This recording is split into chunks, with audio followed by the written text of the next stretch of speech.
Hi guys! Bagong ganap naman tayo for today. At ngayon nga ay papunta kami ng Divisoria dahil mamimili kami ng mga supplies after nung aming nilakad ngayong araw na to.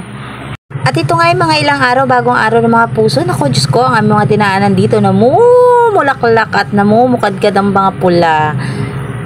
At syempre, hindi rin maaaring hindi madami ang tao dito. At syempre, pag nandito ka na sa Divisoria at sa Binondo, hindi maaaring wala ka ring food trip. Nadaanan nga namin itong Binondo's oldest fast food na Chuan Ki or Chuan Ki at Eng Bitin, which is the Eng Bitin ay ang pinaka-popular pagdating sa pinakamasarap na pastries, especially hopia dito sa may Binondo, Manila. Pero dahil napakahaba ng pila ng araw na to sa kanilang dalawa, at dahil wala rin sila sa aming itinerary ng araw na to, ay hindi namin sila nasubukang puntahan. Kaya maybe some other time. Chuan Ki. Binondo's oldest fast food. Ayan.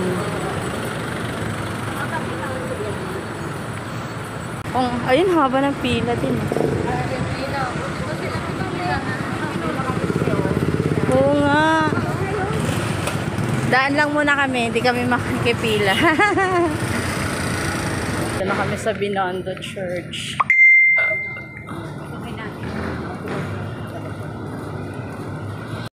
At dahil nga kahit saan kami magpunta, may nakikita kami nagtitinda ng itong famous na dried pusit na inihaw na ito. Ayan na nga, at kami natakam at kami hindi na nakapagpigil at ito ay susubukan na namin.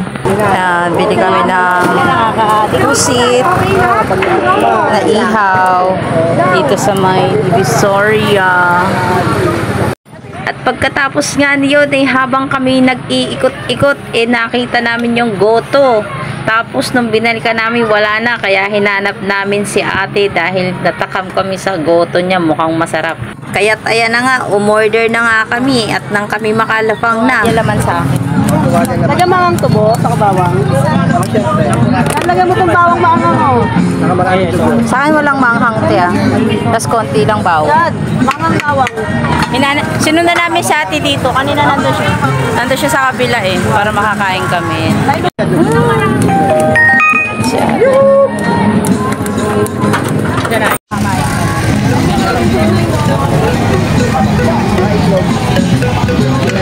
Favorite ng iglesia.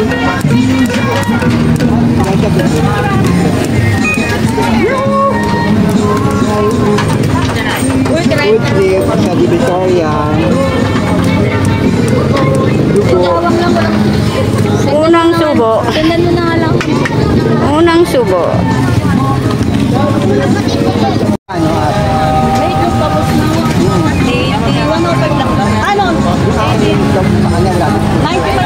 Wala may itlog to. Opo, wala po itong itlog. Wala po itong itlog. Wala po tayong itlog. Sarap. Unang subo. Sarap. Minit-init pa.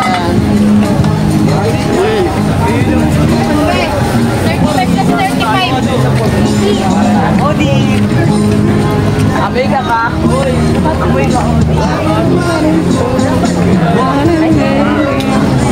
Sarap siya guys. Malasa. Malasa. Malelot. Manyaman. Nalelot. Manyaman, Kenny. Ilatan lang namin na isang araw. Alpahol. Manamit.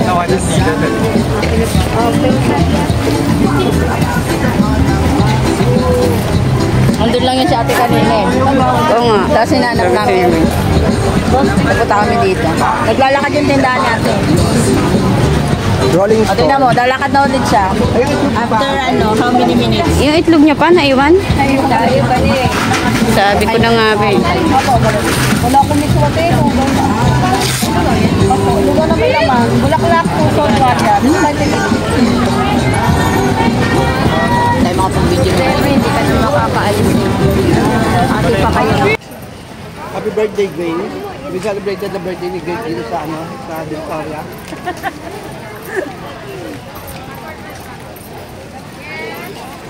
Sabi niya, ba't ka naman may surprise?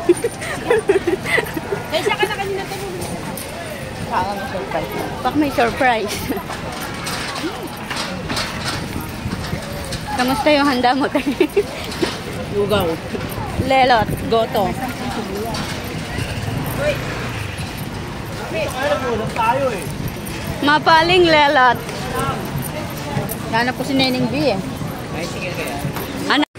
Habang papauwi nga kami, nakita namin itong fruit shake ni Kuya at mas natakam kami dahil kung makikita nyo ay purong prutas talaga yung ilalagay niya dun sa mismong fruit shake. Kaya bukod sa healthy pa at dahil nauhaw na rin kami dahil sa aming pagkain kanina, ayan, nag-dessert muna kami. Panulak. Healthy na panulak. 180.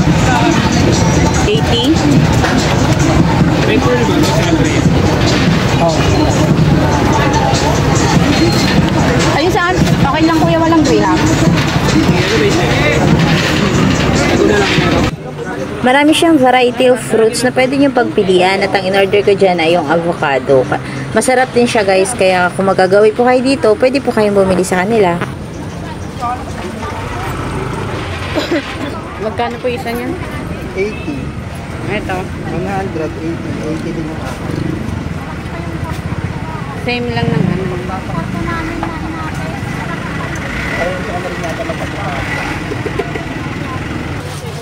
At ayun na nga guys, ito na natatapos ang ating ganap for today at kami ay uuwi na. And please subscribe, like, and share, and comment on my video if you like it. And I hope you enjoy it. And so, see you on my next ganap guys. I love you from the moon, stars, and back.